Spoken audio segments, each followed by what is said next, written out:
somebody looked up and says, "Oh, here comes the air coverage that President Roosevelt had promised us." And somebody else looked up and says, "It's air cover, all right, but it's not ours, they're Japs." Captain Mel Duke of the USS Peary destroyer, one of only a few survivors from the fighting ship that sank after being bombed on February 19, and that is remembered at this memorial. Somewhere in the ocean ahead of you is the resting place of 89 of Captain Duke's comrades. After the first hit, the Peary managed to move only a few hundred metres before sinking. Mel Duke remembers this moment.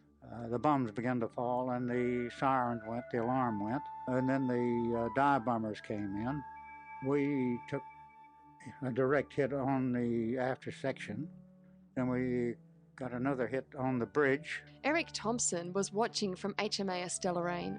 She'd been bombed, she was on fire, she was sinking, and as she went down the harbour, the guns were still blazing. Those brave American sailors were still fighting back, and they did so until the ship went under the water.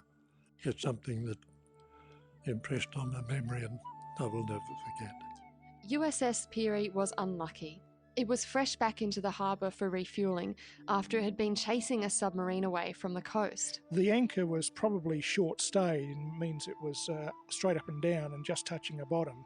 It was enough to stop her disappearing down harbour with the tide, as quite a few ships did.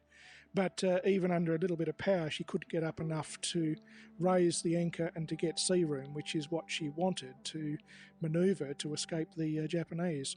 She's actually in a hole. Most of the harbour is 20 metres deep or 60 foot. And this particular spot is almost double that in spaces. For years after the war, she couldn't be found. And she wasn't found until 1956 when an Australian warship called Quadrant passed over the top of her and found her by mistake.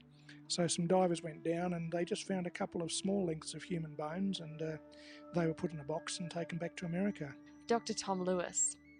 The alliance between Australian and United States has grown stronger since World War II, and particularly in Darwin.